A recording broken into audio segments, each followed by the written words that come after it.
Yo yo yo, c'est tout foot, j'espère que vous allez bien. Aujourd'hui, rien à foutre, c'est exceptionnel.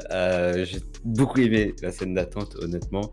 Ça va être, je pense, une très grande émission parce qu'en fait, c'est la première émission où on a une régie à temps plein. C'est-à-dire que le mec que vous avez vu dans la scène d'attente, c'est le régisseur à temps plein de cette émission et ça, c'est quand même assez exceptionnel. Donc, on a quelqu'un qui s'occupe complètement des visuels, des changements de scène. Et je pense que ça risque d'être très cool. Yo, Damien, Albert, ILF, j'espère que vous allez bien. N'hésitez pas à mettre un like en arrivant sur le stream. Je suis très très hypé. Je voulais vous dire que du coup, pour ce qui en est de la régie, on est accompagné de Gaspard, que vous connaissez, qui faisait les Rien à Foot avec nous en tant que intervenant. Et désormais, il est régisseur à temps plein de l'émission, donc c'est lui qui gère tous les visuels. Donc vous pouvez le retrouver sur Instagram. Son Insta, c'est Foreground Ini, que vous voyez juste là. Ça apparaît en live, c'est exceptionnel. Et vous pouvez aller vous abonner à son Insta, c'est un projet d'audiovisuel qu'il a. Allez le soutenir là-dedans. Et Rien à Foutre, en fait, fait partie entière de ce projet-là. Pour lui, et même étant donné qu'il veut bosser dans ce domaine-là, dans le domaine de l'audiovisuel, on espère que ça pourra l'aider à pouvoir permettre de montrer ce genre de projet-là. Mais en tout cas, c'est super cool ce qu'il fait. Donc n'hésitez pas à aller voir Foreground Ini sur Instagram. Aujourd'hui, on va parler de plusieurs sujets. On en a choisi 3. Étant donné qu'on est le 31 janvier, évidemment, il y a quelques sujets qui traînent plutôt autour du mercato. Donc, on va parler dans un premier temps de la CAN, évidemment, parce qu'il faut quand même parler un petit peu de football et du parcours exceptionnel qu'est en train de faire l'Égypte, notamment en ayant un parcours très très difficile, en ayant éliminé la Côte d'Ivoire, désormais le Maroc. On va voir comment ça se passe pour cette Égypte-là. Et on parlera aussi, pour plus orienter mercato, de Lyon, la suite sans Guimarães qui a quitté le club très dernièrement, ces derniers jours. Comment on peut imaginer un Olympique Lyonnais sans Guimarães? Déjà que ça va pas hyper bien. Et on parlera aussi de Vlahovic qui a signé à la Juventus. Est-ce que c'est le bon choix pour la Juve? On sait qu'il y avait des rumeurs comme quoi Morata pourrait aller au Barça.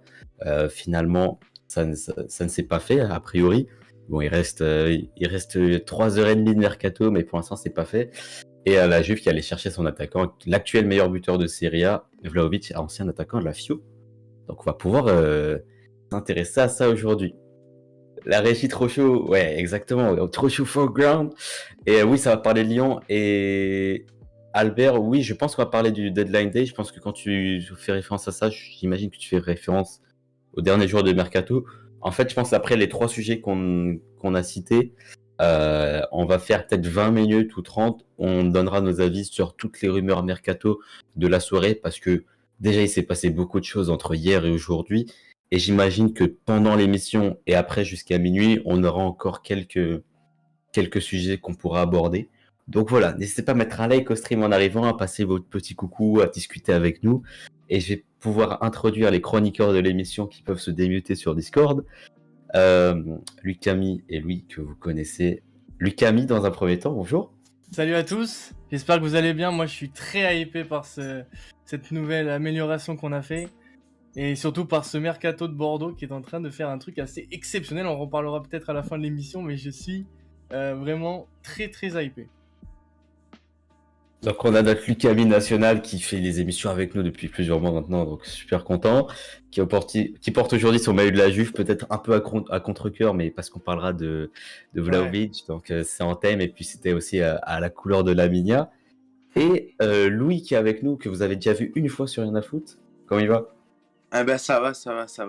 Bah moi en tout cas, moi je suis plutôt emballé par le mercato lorientais qui nous réserve de belles surprises pour le championnat avec des non-venants qui sont toujours extrêmement intéressants à voir. C'est-à-dire le transfert de Koscielny qui a capoté, également celui de Burki.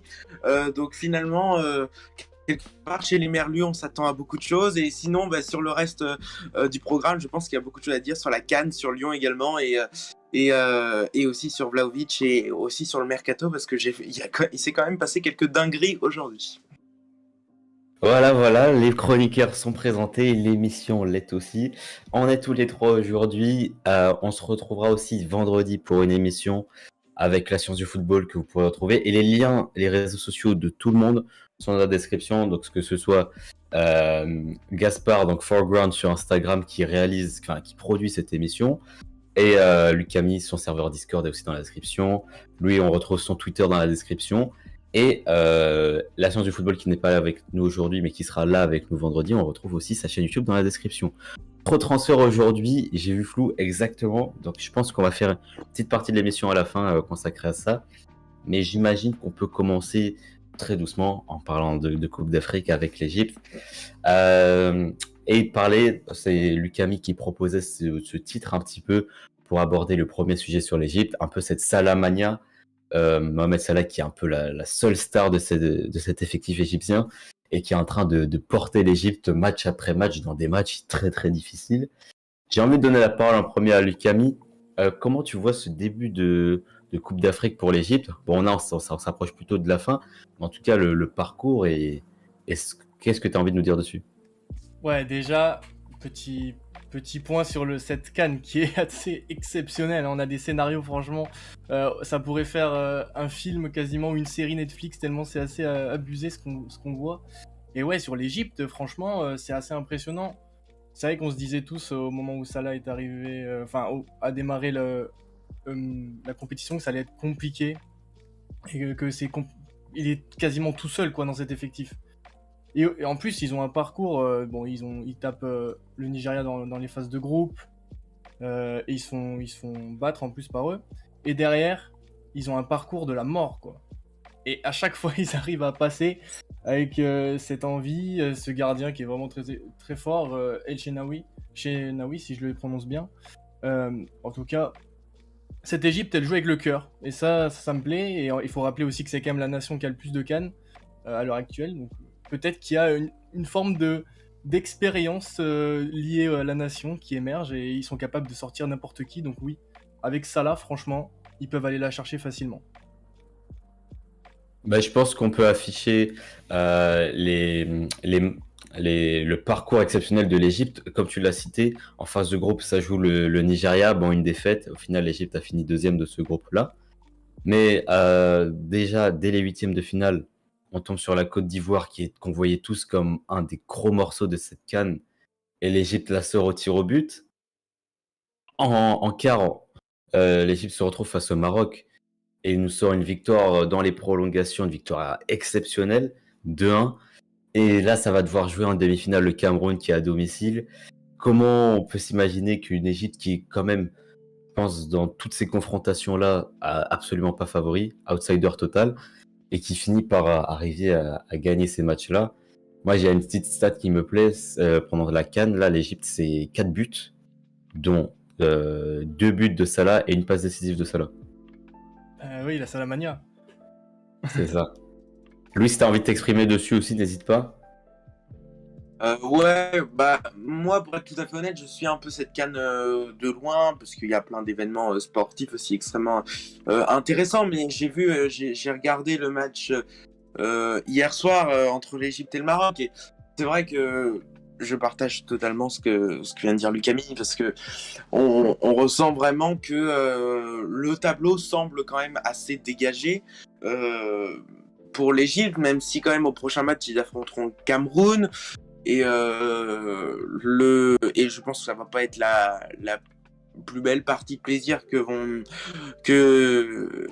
va pouvoir disputer l'Égypte. Moi, ce que j'aimerais surtout retenir, c'est Salah, quoi. C'est-à-dire que on voit véritablement qu'il est quand même dans la forme de sa vie.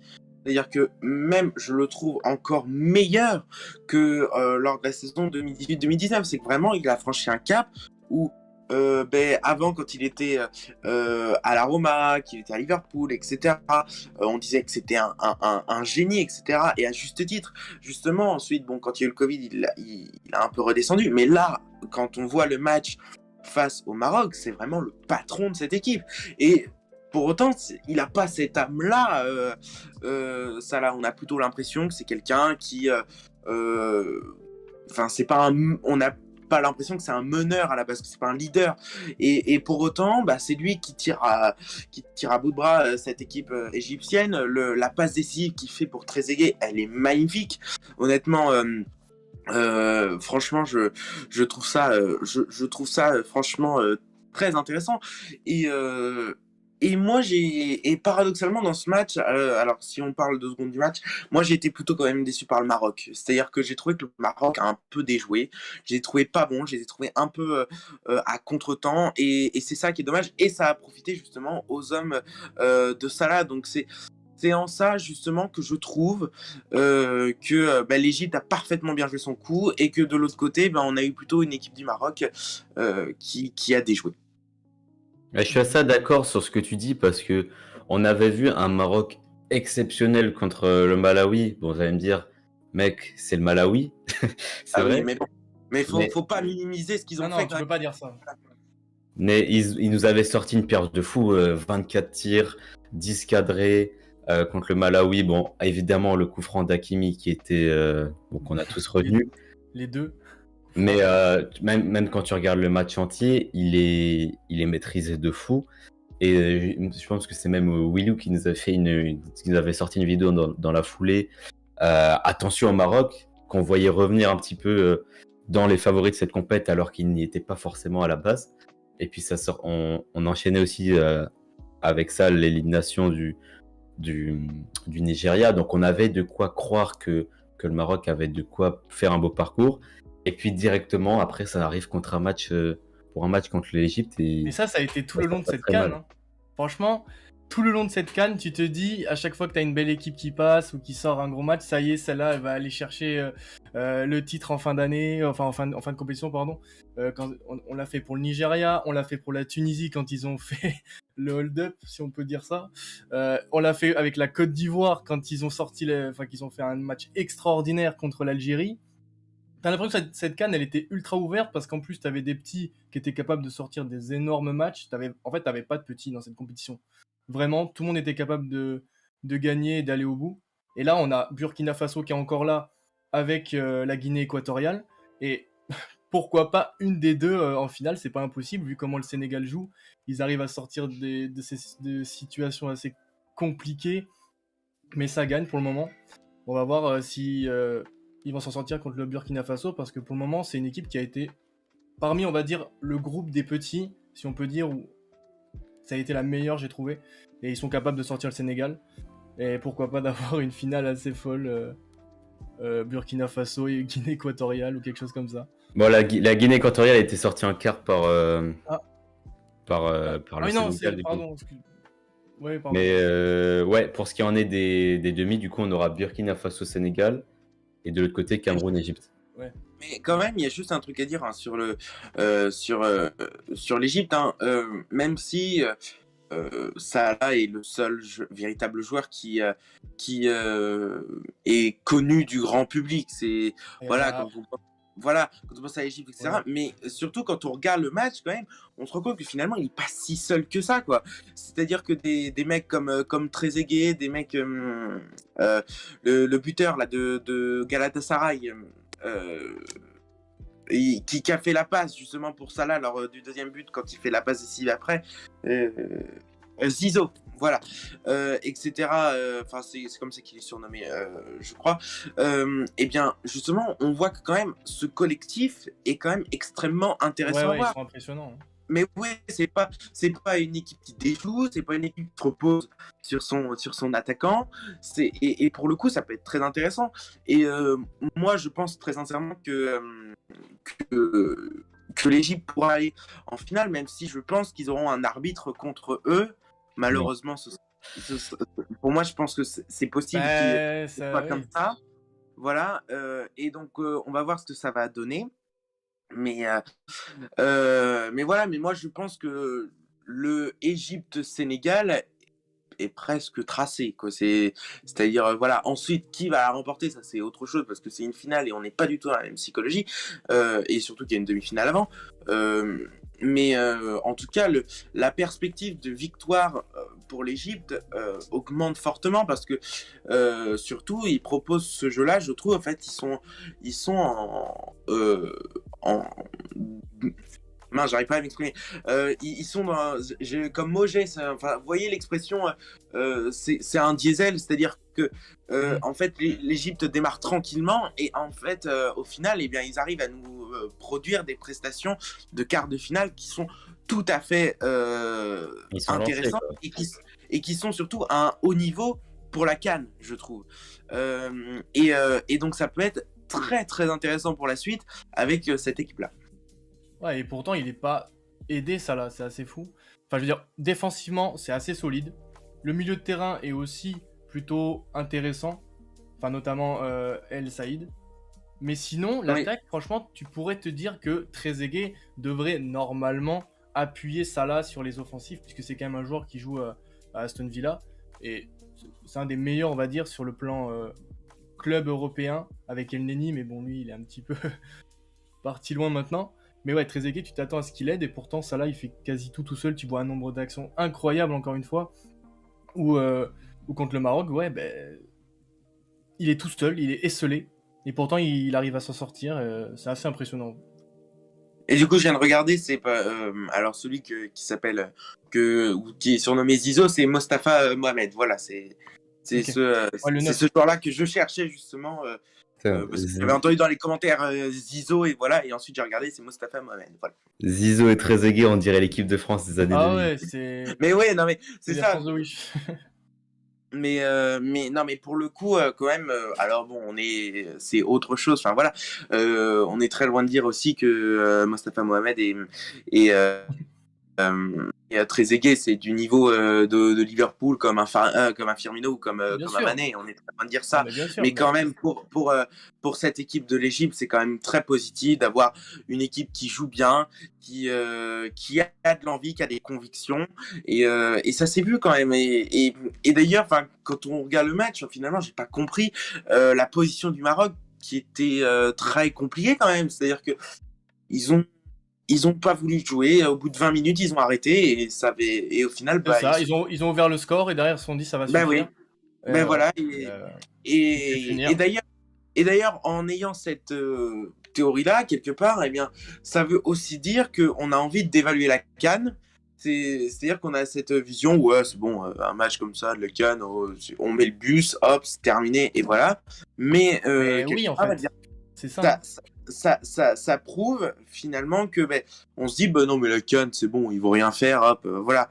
Et en fait finalement quand on a de vrais principes, quand on a des envies d'aller de l'avant, etc., à faire des actions bien construites, à ne pas que se reposer tout le temps sur Salah, etc., eh bien ça a vraiment des répercussions et franchement que l'Égypte soit qualifiée pour les demi-finales, eh bien c'est plus que logique.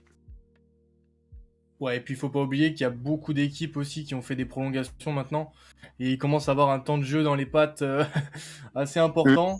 Donc ouais, on va se demander, Salah, comment il va revenir aussi. Je pense qu'il faut en parler parce que s'il va jusqu'au bout et qu'il enchaîne encore des prolongations, Liverpool, bah ça va être Après, un petit peu compliqué, hein. ça, je suis pas très d'accord parce que la finale, elle aura lieu le 6 février. Et les matchs de Champions League, je crois que Liverpool joue le 15. Bon, Bah, ça va. pour moi, c'est quand même... Il aura une dizaine de jours pour se remettre en forme. Et à Liverpool, il est sur un rythme de un match tous les 3 jours, donc ça va Mais pas ça, trop c'est le ce qu'on dit, dépaysé. et t'as l'impression que c'est juste parce qu'il y a ça, il risque plus grand chose et il a l'habitude, tu sais. Mais quand t'as les matchs de Cannes à je sais pas combien de degrés et que t'enchaînes des prolongues sur prolongues avec des intensités bizarres, beaucoup de contacts, etc., franchement, c'est compliqué, hein. Va mettre de l'intensité après contre l'Inter, ça peut être Mais on compliqué. sait Donc, véritablement que je dis pas qu'ils sont en danger, mais je dis que j'ai pas envie de voir un Salah se blesser, par exemple, avec une intensité de Ligue des Champions, parce qu'il a eu justement beaucoup trop de temps de jeu dans les pattes juste avant. mais après, on sait que le véritable scandale dans l'histoire, c'est-à-dire que c'est le calendrier de l'UEFA, quoi. C'est-à-dire que Oui, ils bon. ont pas anticipé. Enfin, les dates de la CAN, quand même, on le savait, quoi. Tu savais que janvier, février, tu savais que ça allait être la CAN. Voilà. Donc, tu peux pas juste, ne serait-ce que, sachant qu'il y a même pas de compétition après, quoi. Tu peux pas, ne serait-ce que décaler un tout petit peu les dates de la Champions League. Mais bon, pas demander aux dirigeants de l'UEFA de parfois Ouais, être c'est sûr. intelligents, d'avoir. Donc c'est sûr, hein. C'est beaucoup leur demander, ça. Par contre, j'aimerais revenir sur un truc que tu as dit, Louis, tout à l'heure. Supposais le fait que la finale Sénégal-Égypte était quasi toute faite. Ouais. Je suis moyennement d'accord, étant donné que le Cameroun est à la maison et que le Cameroun est quand même favori par rapport à l'Égypte, en tout cas sur le papier, je pense. Bah, moi, enfin, franchement, quand je vois la performance de l'Égypte, alors peut-être que j'ai un peu exagéré sur le Cameroun, enfin sur l'Égypte qui ira direct en finale. Alors, je pense que ce sera très loin d'être une formalité, mais je trouve que quand je vois le match que propose l'Égypte, eh bien, s'ils utilisent les mêmes principes de jeu que face au Cameroun, eh bien, pour moi, il n'y a aucune raison que l'Égypte ne se qualifie pas. Et aussi parce que mon envie quand même en termes de passionné, ben, j'ai envie de voir une finale également Salah versus Mané. C'est aussi également quelque chose qui est... Mais oui, non, mais c'est quelque chose qui est comme ça, mais ça semble tellement... Enfin, ce serait tellement beau, etc. En plus, la presse en parlerait, ça ferait les gros titres partout, mais enfin, c'est aussi quelque chose qui m'intéresse plutôt et j'ai plutôt l'impression que ça va se passer comme ça. Après, si le Cameroun, voilà. Puis aussi, je pense que d'un aspect populaire, je pense qu'il ne faudrait pas que, après, si le Cameroun se qualifie très bien, enfin voilà. Mais il faudrait pas que le Cameroun se qualifie quand même, quand on voit justement l'aspect très négatif qu'a cette CAN cette année en termes d'image. Voilà, d'image générale, eh bien, ce serait très négatif quand même que le Cameroun se qualifie. Je parle dans une image mondiale, parce que imaginons qu'elle se qualifie et qu'en plus elle remporte la CAN, mais c'est-à-dire que la CAN se fait fustiger de tous les côtés. Donc voilà où est-ce qu'on arriverait. Et donc c'est Tu veux dire par le favoritisme qu'il y a eu à l'égard du Cameroun? exactement, c'est par les soupçons de triche, par justement le huitième contre les Comores, etc. Tout ça fait que justement, si on extrapole au foot, il ne faut pas que le Cameroun se qualifie. C'est comme ça que je vois le truc. Après, honnêtement, si le Cameroun se qualifie, moi, honnêtement, je vais te le dire, hein, ça m'est complètement égal. J'ai pas suivi Non, mais je comprends ce que tu veux dire. très assidu cette CAN. J'ai regardé les quarts de finale parce que, comme tout le monde le dit, la CAN commence en quart de finale, etc. Mais d'habitude, en général, je m'y plonge. Donc justement à partir de ces moments-là, mais quand en général tu commences sérieusement à en entendre parler dès les phases de poule, dès les huitièmes de finale, avec des scandales, etc., c'est qu'en général, c'est qu'il n'y a rien qui va pour la CAN. Donc il faut faire très attention, et c'est pour ça que d'un point de vue extra-sportif, le Cameroun ne devrait pas être en demi-finale et ni en finale d'ailleurs. Par contre, tu disais un truc tout à l'heure et Raoui a rebondi dessus dans le chat. J'avoue que dès qu'elle est Ligue des Champions, les années de Coupe d'Afrique des Nations, étant donné qu'il n'y a jamais de Coupe du Monde et d'Euro les étés suivants les Coupes d'Afrique, c'est vraiment à étudier. Et c'est vrai que pourquoi pas, on pourrait imaginer une Ligue des Champions qui, au lieu de commencer le 15 février, commencerait le 20, tu vois. Ça serait pas choquant. Bah oui. Comme on disait, ça demanderait beaucoup de taf pour les dirigeants, ça.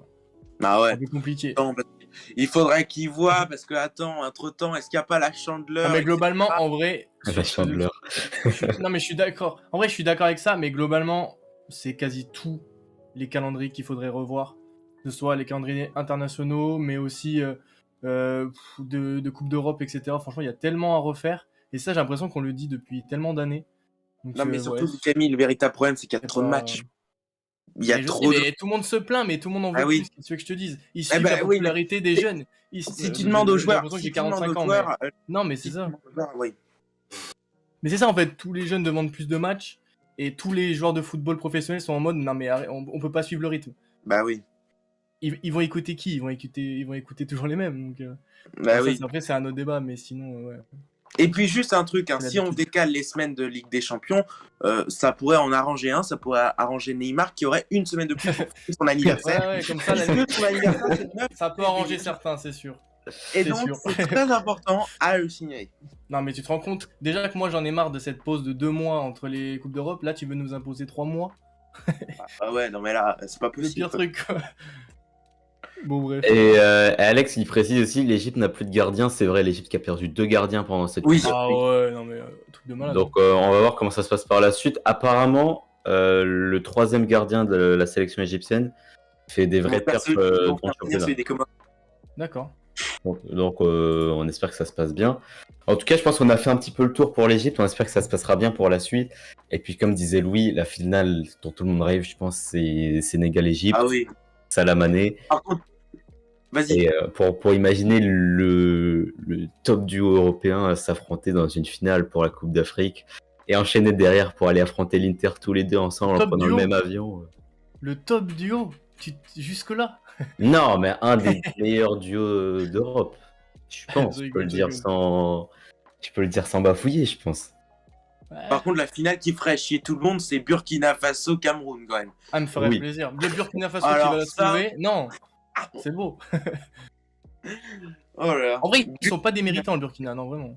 Très intéressant. Bon, je propose qu'on passe sur la deuxième partie de cette émission qu'on allait consacrer à Guimarães qui a signé à Newcastle et surtout à l'Olympique Lyonnais qui va devoir faire sans son milieu phare cette saison. Guimarães qui fait une super saison.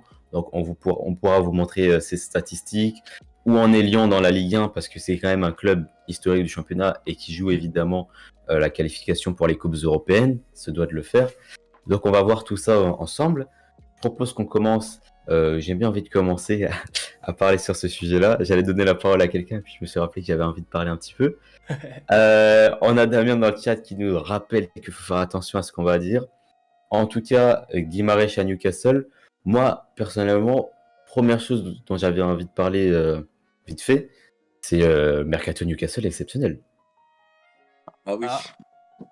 T'es pas d'accord, les Kevin Kevin? 2-3 Bah, si. Parce Ils que en- déjà, ils en- un D1A, t'avais l'air douteux. Ah, mais ah, pour dire qu'en plus, ils en ont encore enchaîné 2 là, c'est aujourd'hui. On en parlera peut-être après. Ah ouais? Bon, c'est pas grave, je suis pas au courant. Tu vas voir. Ouais.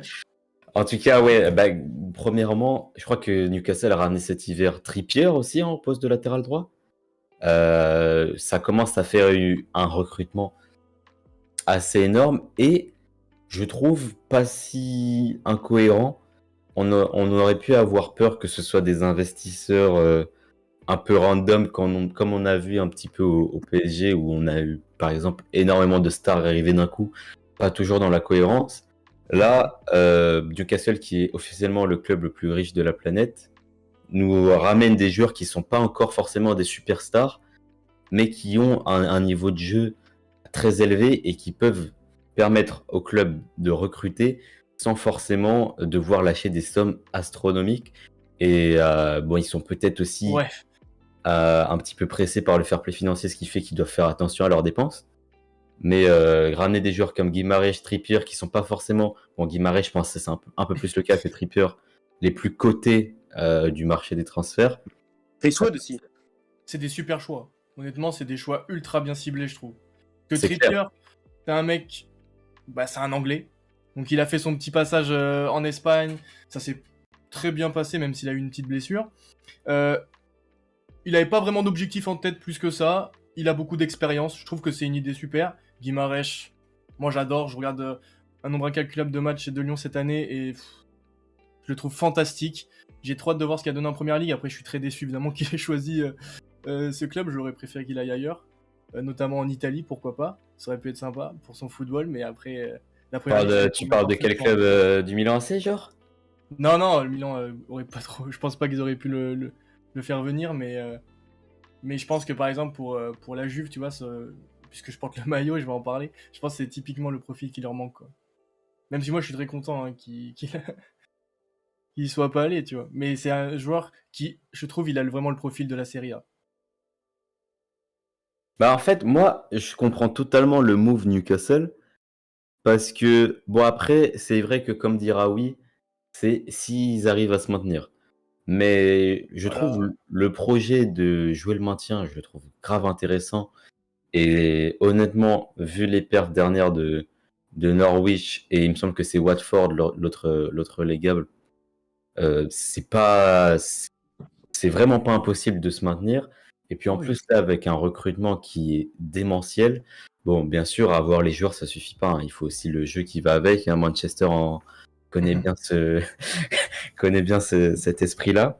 Mais oui, aller jouer le maintien, parce que le fait de rien que se maintenir en Champions League, ça te donne une confiance énorme par la suite pour pouvoir lancer un mercato estival où ils pourront Ah, attirer encore on plus de sait qu'ils joueurs. vont mettre. Ah, on sait qu'ils vont lâcher, hein. On sait que S'ils se s'ils maintiennent, restent en Ligue 1, en première ligue, pardon, ils vont lâcher les sommes, hein. Ça, c'est déjà acté, hein. Mais là, je trouve que c'est super intéressant parce que aussi, ça fait un petit peu penser aux promus, tu sais, comme Fulham, etc., qui montent et qui derrière achètent 10 recrues, 10 recrues assez intéressantes, avec des joueurs d'expérience et tout. Et des fois, ça fonctionne pas, tu vois. ouais, On a vu Fulham, ça Fulham, descend direct. c'est redescendu direct alors qu'ils avaient pris Chourle, je crois. Ou non, non, c'est pas Chourle. Mais bref, ils avaient pris pas mal de joueurs. Et faut voir aussi si la mayonnaise va prendre. Je, je pense quand même qu'avec Trippier et tout, c'est quand même des joueurs de beaucoup d'expérience. Et puis Guimarães va être aussi la pierre triangulaire de ce projet de Newcastle. Donc je pense que c'est pour ça aussi que ça lui a plu de venir, même s'il joue le maintien, tu vois. Il sera le début du projet, quoi. Et c'est vrai, la Juve, du coup, qui, en ne signant pas Guimarães, comme le précise Alex dans le chat, est partie plutôt sur un Zakaria, apparemment 5 millions plus 3 de bonus. Bon, c'est rien. Zakaria de Mönchengladbach. C'est absolument rien pour C'est lui. peu. Pour revenir à Guimarães, Damien qui nous disait que c'est le meilleur joueur de Lyon cette année. Exactement. Je propose qu'on affiche les statistiques de Guimarães cette saison. Alors, on a préparé un petit visuel. Cette saison, Guimarães, TCC, toute compétition confondue, c'est 29 matchs, 5 passes décisives, 1,5 passes clés par match. Alors, pour vous donner un ordre d'idée, il me semble que Verratti a 1,1 cette saison. Bon, Verratti joue beaucoup moins de matchs aussi, hein. Verratti, c'est une douzaine de matchs, il me semble, cette saison. Mais j'ai essayé de comparer avec d'autres bons joueurs de Ligue 1. Et 1,5 passes clés, c'est assez énorme. 88,2% de passes réussies, c'est aussi démentiel pour un milieu de terrain. Et la stat de tacle est exceptionnelle, hein, 2,2 tacles réussis par match. Il semble que Kanté est genre à 1,8, un truc comme ça.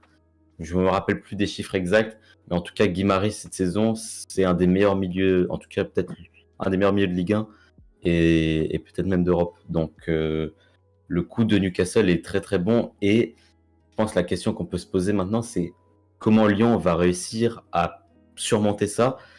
Alors, ça nous parle de Ndombele. Il me semble que Fèvre a signé à Lyon dernièrement aussi.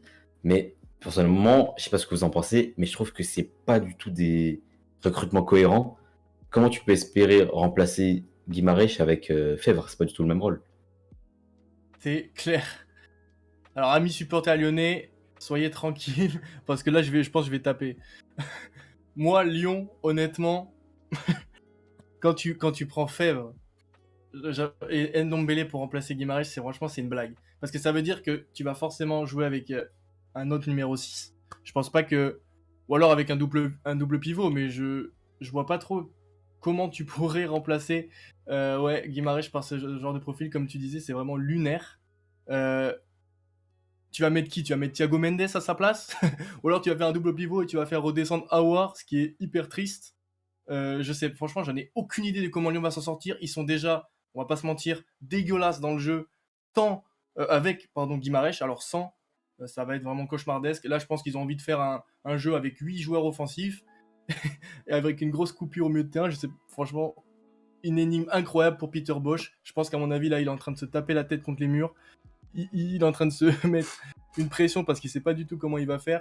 Il a une pression de fou parce qu'il va jouer l'OM très bientôt. Et ça peut être des points qui pourront pourquoi pas permettre à Lyon de revenir en Europe. Mais honnêtement, franchement, ça va être trop drôle de voir déjà comment ce Lyon va jouer au ballon sans Guimarães. Bref.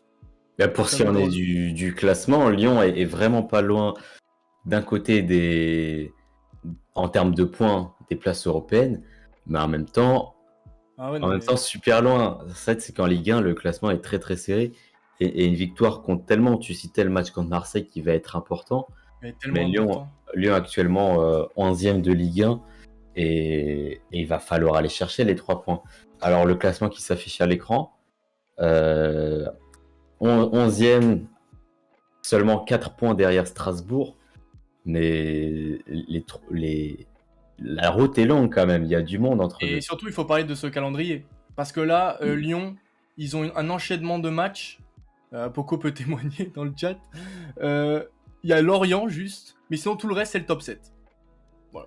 Non, mais je pense que. Alors, déjà, alors, j'ai 2-3 trucs à dire. Alors, juste un truc sur Newcastle. De toute façon, tu l'as dit tôt tout à l'heure. De toute façon, la seule garantie pour Newcastle, enfin, moi je veux bien qu'on va. D'ailleurs, c'est pour ça qu'il n'y a eu que 3 recrues, parce qu'on dit que c'est énorme, etc. Alors, 3 recrues, oui, certes. Alors, bon, je trouve quand même que bon, on s'est un peu emballé pour moi sur Newcastle, voilà. Mais je rappelle qu'il n'y a qu'une garantie. Alors, c'est la qualification, enfin non, c'est le maintien en première ligue. Ça va conditionner d'ailleurs tout le projet de West Ham, de Newcastle. Donc c'est important. Ensuite, bon, je vais revenir sur et sachant juste un truc sur Newcastle. Newcastle affronte Everton. Everton concurrent direct pour le maintien. Au prochain match dans une semaine, donc on verra si les recrues vont s'acclimater, etc. rapidement. Ensuite, concernant Lyon, sur ce que tu dis, Lucami, je partage l'essentiel de ce que tu dis. Et même, je pense que je vais aller plus loin. C'est-à-dire que, bon, déjà, je suis d'accord, Romain Fèvre, très bien, c'est un bon joueur de Ligue 1 pour le coup. Il fait vraiment le taf. Oui, voilà, il fait vraiment le taf à Brest, etc. Mais juste, est-ce que Vincent Ponceau, Jean-Michel Aulas, est-ce qu'ils ont regardé le placement de Romain Fèvre? Je sais pas à quoi il joue. Je sais pas. Romain Fèvre, il est ailier. Même Ndombele, hein. Non mais voilà, Ndombele, Ndombele, je vais revenir sur son cas derrière parce que je vais le dégommer. Mais non mais oui, je préfère le dire maintenant, quoi, tu vois. Tu peux. Je trouve, franchement, que Lyon fait n'importe quoi depuis quelques années et ça commence sérieusement à se voir. Tu crois que c'est pourquoi Juninho il est parti? Mais après, moi, tous les problèmes internes, il le savait à l'avance. J'étais pas franchement le premier défenseur de Juninho, donc moi je trouvais qu'il avait pas trouvé sa place et que j'avais plutôt l'impression parfois à des moments de voir plutôt un supporter. Comment tu veux trouver ta place dans ce club? Mais moi, à des moments, je trouvais que dans la communication, il n'était pas bon. À des moments de Juninho. Voilà, après, bon, on peut dire ce qu'on veut, etc. Sur Aulas, etc. Je ne sais pas, j'étais pas dans les bureaux à ce moment-là. Je savais pas ce que pensait Aulas de Juninho. Donc je vais pas rentrer là-dedans. Je vais laisser les journalistes, etc. Tous ces gens qui eux ont des contacts à Lyon faire leur boulot là-dessus. Mais moi, à un moment donné, qu'on arrête de faire venir des gens qui ne correspondent pas au style du coach. Mais à un moment donné, quand est-ce que dans ce club on va se mettre à réfléchir? Je me pose sérieusement la question. T'as plus de numéro 6 dans le club à part Tango Mendes. Mais oui, non mais c'est-à-dire que... Et encore, Thiago Mendes, excuse-moi, mais il fait pas beaucoup le taf. Mais il est nul, hein. Il est vraiment, vraiment alors, très peu utilisé et quand c'est le cas, c'est très compliqué. Non, mais oui. Comment tu veux récupérer des ballons avec cette équipe? Je sais pas. Moi, je vais juste dire un truc sur Ndombele. Franchement, ma phrase va s'arrêter là parce que c'est la fin de la blague, quoi. C'est-à-dire que...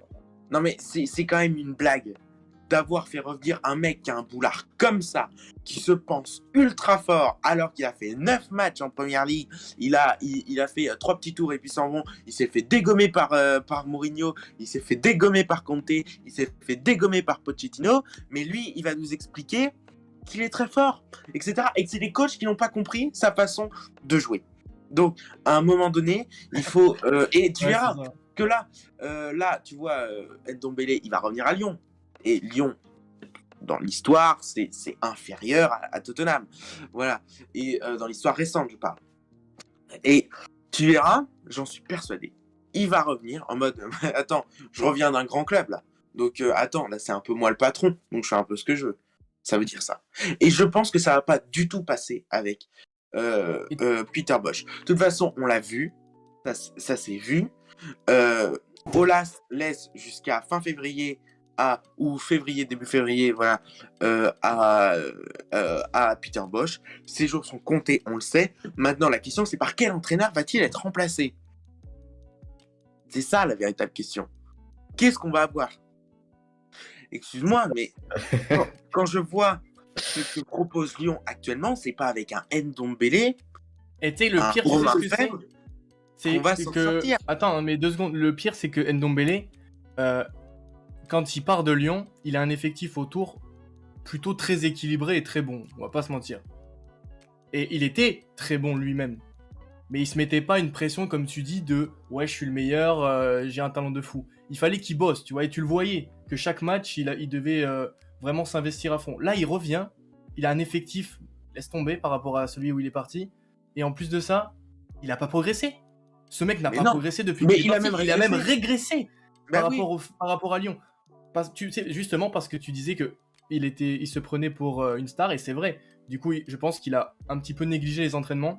Et là, on se retrouve avec un joueur qui n'a toujours pas progressé dans le jeu sans ballon, qui n'a toujours pas progressé, on va dire, dans la récupération, même si on va dire qu'il est principalement plus à l'aise avec balle au pied. Mais en tout cas, il n'a pas progressé sans ballon. Et ça va être un gros manque pour Lyon, parce que justement, c'est exactement ce qui leur manque. Des joueurs avec une qualité technique au pied, ils en ont déjà 50. Ça va. Mais non, mais c'est surtout. Autant mettre Jeff Reine Adelaide si tu veux jouer avec un joueur qui sait jouer au ballon. Alors, dans le chat, ça nous rappelle que apparemment Lyon est sur Elias Skiri de Cologne. Et bon, après, il reste 3 heures pour le signer. Oui, donc. Oui, PSG. non, mais on va pas. Attends, à Lyon, il n'y a plus une thune, donc je pense que le mercato, il est plus que terminé, etc. Bah, Ouais, non. après la vente de Guimarães, Ouais, non, mais d'accord, mais je pense que au point où en est Lyon. Ils peuvent pas sont- tout réinvestir, ils vont garder un petit peu. Mais oui, et puis surtout. Ils ont tellement c'est de que dettes. Ils ont. D'ailleurs, dans le classement, si on peut remonter le classement, il y a juste un truc qu'on a, qu'on a oublié, c'est que Lyon a un match en retard, qui va jouer demain face à Mais c'est l'OM. Marseille. Ouais. Voilà. Avec l'OM, alors l'OM c'était très poussif ce week-end en Coupe de France. Là, Lyon, ils sont pas dans la meilleure forme de leur vie, même si ça va mieux quand même, il faut pas non plus, voilà. Donc, une victoire les ferait remonter à la 5e place, enfin là, au niveau de Rennes. Donc voilà, il faut voir, on va voir ce que ça va donner, mais cette gestion du club est tellement plus possible, etc. Voilà, je trouve ça, en fait, ça devient lassant, quoi. C'est-à-dire que Lyon et Jean-Michel Aulas en tête a toujours dénoncé le fait que le PSG et le Qatar, etc., on parlait que d'eux, etc., et qu'ils avaient trop d'argent, et que nous, eh bien, on fait ce qu'on peut, etc., voilà. Eh bien, si Lyon, ça, qui est le 2e budget de France, quand même, le 2e budget de France, on propose ça, mais c'est affligeant. On ne peut pas proposer ça. Mais les supporters lyonnais ne peuvent pas être satisfaits de ce que propose leur équipe actuellement. On peut pas. Ils le sont pas. Mais oui, ils le sont pas. Mais il y a juste un truc qu'il faut dire quand même, c'est que à un moment donné, moi j'ai peur, et c'est ce qui est en train de se passer. C'est-à-dire que je pense que Jean-Michel Aulas, c'est les années de trop. C'est-à-dire que je pense qu'au bout de 30 ans, on doit s'arrêter. C'est-à-dire qu'à un moment donné, une fois que ça fait 30 ans qu'on est au pouvoir, on pense qu'on est le king, on pense qu'on est le patron. Mais sauf que le foot. Mais justement, c'est hyper dur, ça. Mais oui, Savoir quand partir, c'est hyper dur. Je suis d'accord avec toi, mais juste, c'est que le foot, c'est une éternelle remise en question, surtout en ce moment. Ah, mais Et Aulas, voilà. remise en question, Aulas, ça va pas ensemble. Hein. Mais oui, je suis d'accord avec toi. C'est-à-dire qu'à un moment donné, il faut que on prenne de vraies décisions. Et je pense que... Et c'est pas du tout un reproche de faire à Jean-Michel Aulas, parce que je pense que ça n'arrivera jamais. Non, mais ça n'arrivera plus jamais, je pense, à un président qui fera 30 ans. Ça n'existe plus, tellement que le foot va trop vite, etc. Mais je pense que Jean-Michel Aulas, ce n'est pas une insulte de le dire, que la meilleure chose qui puisse faire pour l'Olympique Lyonnais, le meilleur acte qui montrerait justement l'amour qu'il porte pour ce club, eh bien, ce serait de partir. Et je pense qu'après 30 ans, 33 ans, etc., enfin, bon, on est à peu près dans ces années-là, quoi, depuis 87, donc 35 ans, on est compte 35 ans. Après 35 ans de foot, je pense que on peut raccrocher ses crampons, Ah, mais etc. comment tu veux mettre un gars derrière lui? Alors évidemment, il va falloir une transition un jour, c'est obligé, mais qui, pour, pour un moment aussi important que celui-ci, tu peux pas le sauter maintenant. Franchement, il faut que tu attendes d'essayer de redresser un petit peu la barre. Que là, si tu mets un Mais nouveau ouais, gars mais moi demain, j'ai l'impression qu'il la Lyon, redressera pas là-bas en fait. J'ai l'impression qu'il la redressera pas et c'est ça le problème. Moi, tu vois, si je devais comparer Olas à quelqu'un, parce que malheureusement, trouver des peut-être. personnes qui ont plus comparer, et en plus français, moi je pense qu'on pourrait le comparer peut-être à Wenger. C'est-à-dire que Wenger est resté plus de 20 ans dans son club, même s'il était qu'entraîneur, et bien quand même, le stade, c'était grâce à lui. Celui qui a permis justement à Arsenal de changer de dimension, c'est grâce à lui. Celui qui a justement permis de trouver une âme, etc. C'est lui. Et c'est les mêmes points communs qu'on peut dresser à Jean-Michel Aulas. Non, c'est Sauf pas qu'à un faux. moment donné, Wenger, quand on est arrivé sur la fin, eh bien, il a fallu le virer. Il a eu un superbe hommage, etc. Et l'après Arsenal est très dur. Là, ils sont en train de se remettre bien. Voilà. Avec Unai Emery, avec Mikel Arteta, c'était très dur au début. Et là, maintenant, ils sont en train de se remettre sur le droit chemin. Il faut pas, et je suis d'accord avec toi, l'après Olas sera vraiment compliqué. Mais par contre, il va falloir le faire. Et ce sera pas au moment. Ouais, mais je suis pas sûr que ce soit le bon timing actuellement, ouais.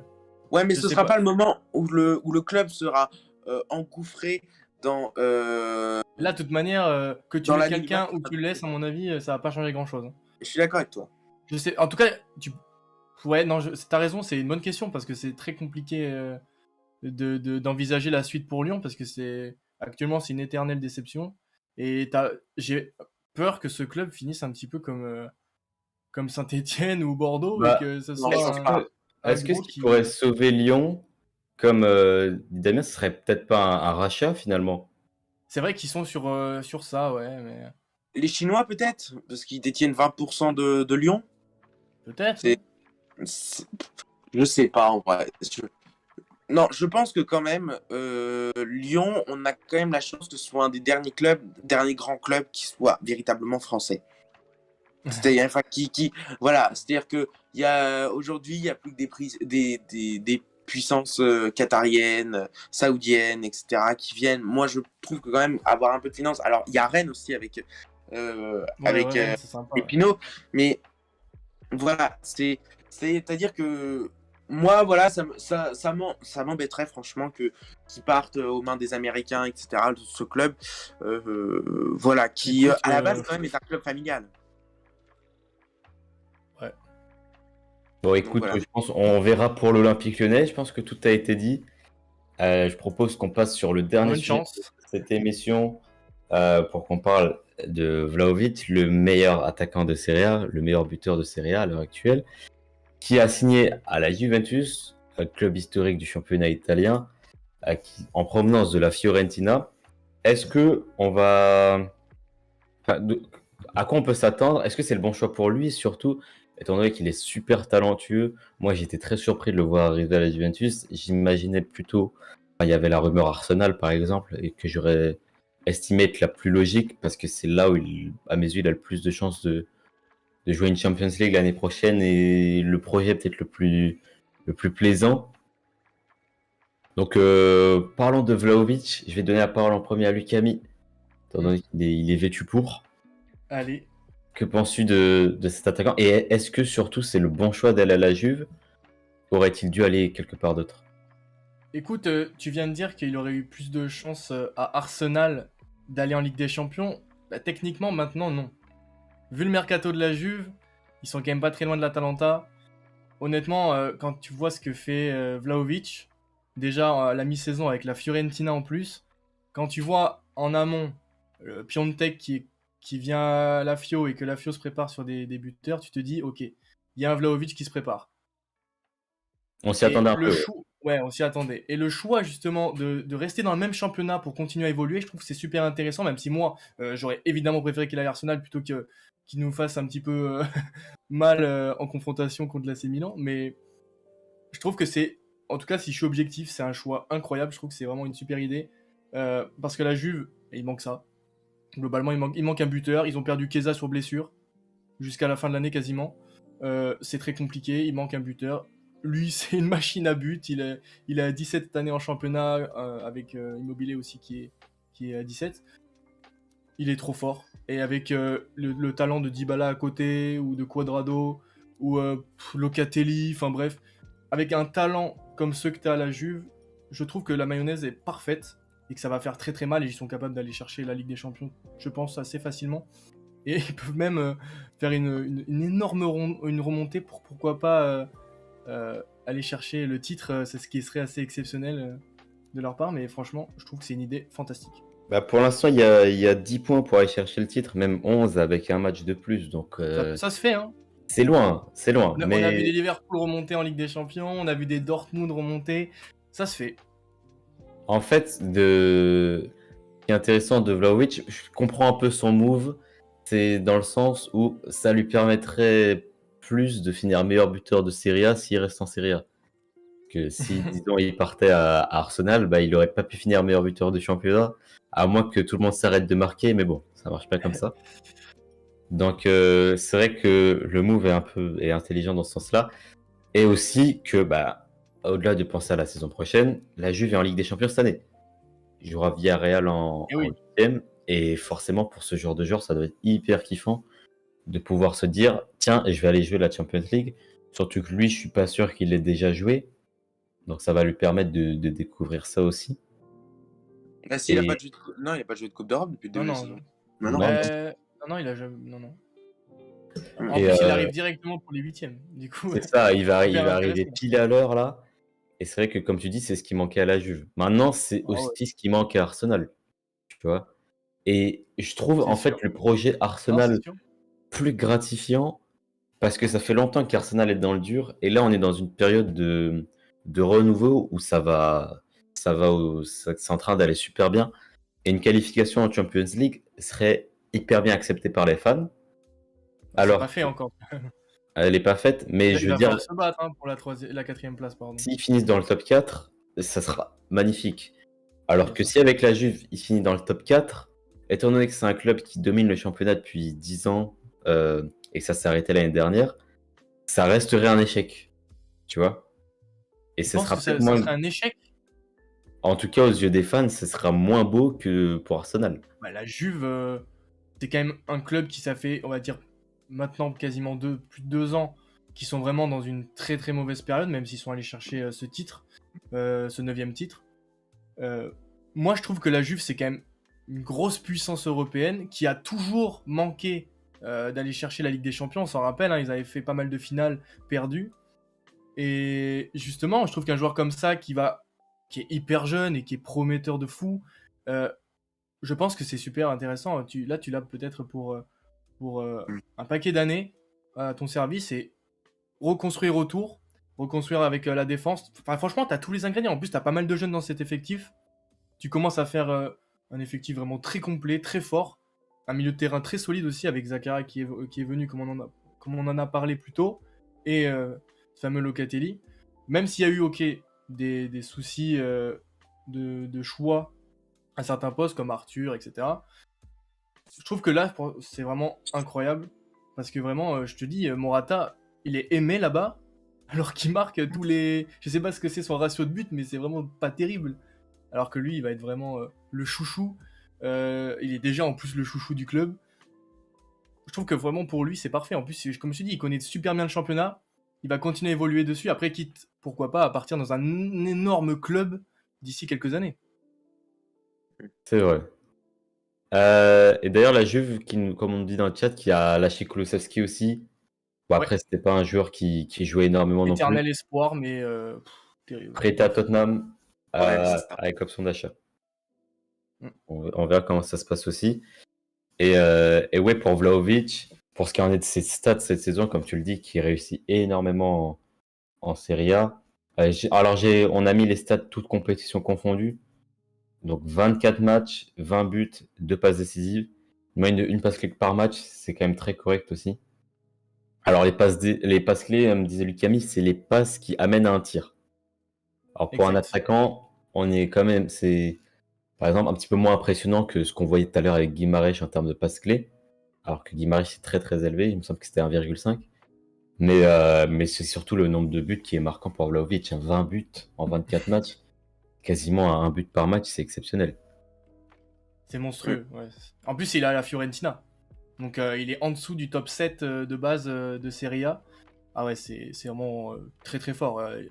Il faut voir l'effectif aussi. Hein. Il n'a pas non plus des talents de fou à chaque poste, mais pourtant, dès qu'il y a un ballon, il est pour lui et il a une finition assez exceptionnelle. Il rate très peu.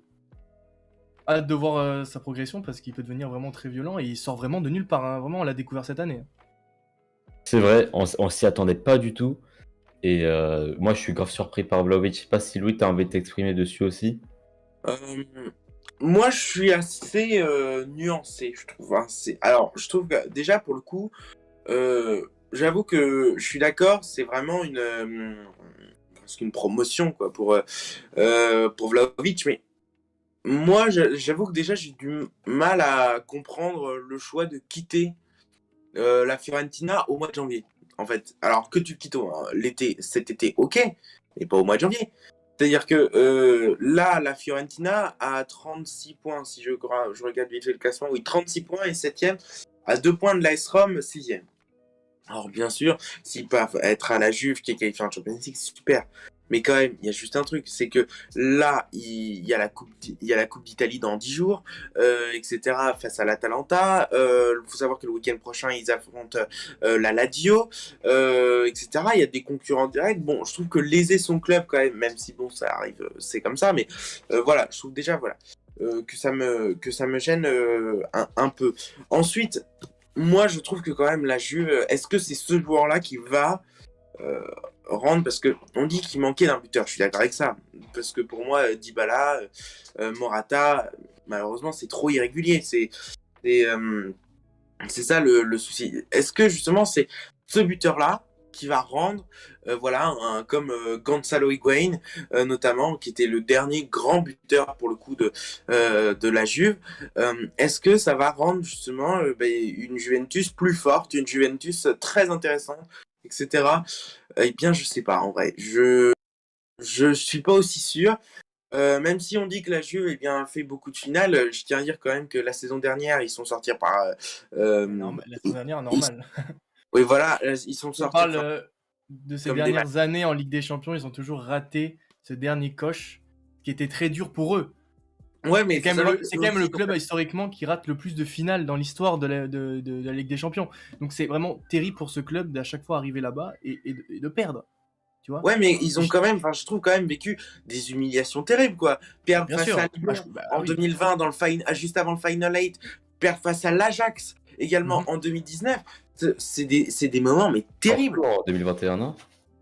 Oui, Porto, mais non, mais c'est-à-dire totalement, mais bien sûr. Mais voilà, et donc, est-ce que c'est justement ce joueur-là qui va rendre, qui va rendre justement le truc qui manquait, qui va faire passer ce cap, etc., comme on l'attend depuis, parce que la dernière fois qu'ils étaient, c'était quand? C'était 2018? Non, 2017. 2017, la dernière fois qu'ils étaient en finale, parce que 2018 c'était Liverpool. Exact. Eh bien,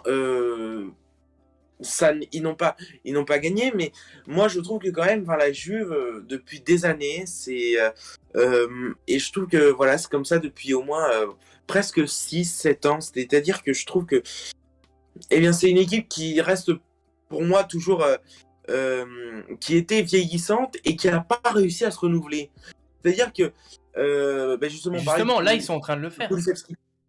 Oui, non mais d'accord, mais il a 22 ans Vlahovic.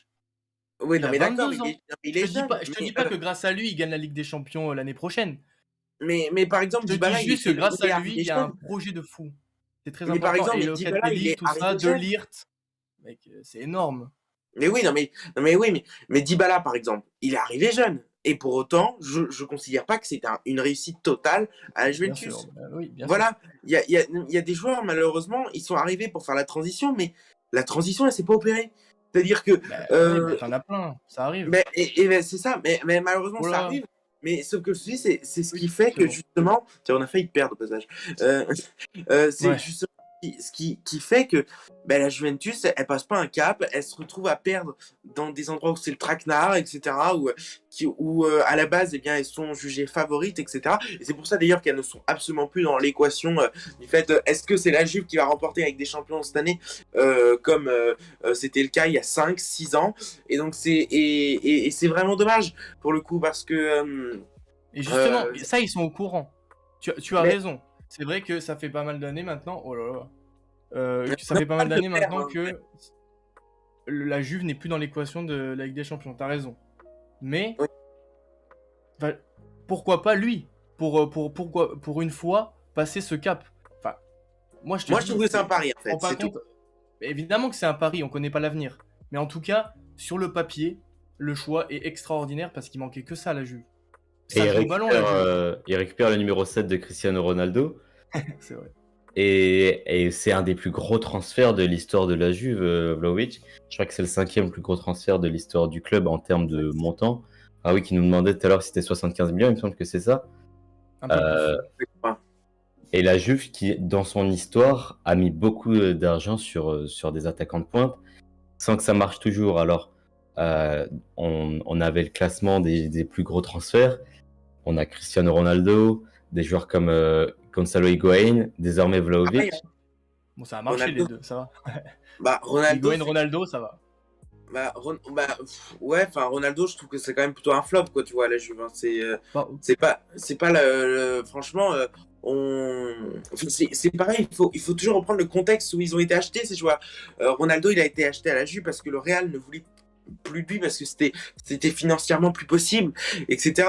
Et et la Juve, au moment où la Juve prend Ronaldo pour 100 millions, eh bien, la Juve pense que ça y est, ils vont gagner la Ligue des Champions. bah, c'est Et normal. Il venait de rater une finale et tu prends un des meilleurs dans cette compétition, forcément, qui se disent oui, mais ça. d'accord. Mais Mais justement, c'était à l'époque. l'objectif n'a pas été Ils ont rempli. enchaîné plein d'erreurs. Ils ont enchaîné plein d'erreurs de mercato, des Arthur, des machins, des trucs. Ils ont Bah enchaîné oui. des blessures de Chiellini qui leur a fait énormément de mal parce qu'ils pensaient que ce mec-là allait durer jusqu'à je sais pas quel âge. Ils n'avaient jamais renouvelé leur défense. Le Oui, retour de Bonucci. ils ont fait des erreurs, mais dire que Ronaldo c'est un flop quand tu vois ses stats, quand tu vois son apport et tout, quand tu vois ce qu'il fait quand même, je pense que sans lui, ils auraient peut-être jamais existé en Ligue des Champions. Franchement, il a été Après, extraordinaire. Louis a pas tort parce que tu poses 117 millions sur Cristiano Ronaldo Oui. et tes campagnes européennes sont ratées. Alors, je vais pas dire que c'est la faute de Ronaldo parce Ah, que mais les scénarios aussi, tu sais, enfin, le match contre l'Ajax, il c'est fait- lui qui est décisif et ça passe Contre pas. l'Atlético, ils se perdent 2-0, tu vas me dire que c'est pas de la faute de Ronaldo. Ensuite, il va te le rattraper au retour. Je Bah suis oui, d'accord qu'il a fait des perfs de fou, t'as des scénarios de mais fou, cette on équipe a vu aussi. que ça a pas suffi. Contre l'Ajax, ça a pas suffi. Contre Lyon, ça a pas suffi. Et contre Porto, ça a pas suffi, même si c'était lui qui était décisif à chaque fois. Ça passait pas. Mais Alors, donc, les amis, est-ce que Vlahovic suffira si Ronaldo n'a pas suffi? Non, mais là, on se dit pas que la Juve va gagner les Ligues des Champions dans 2 ans.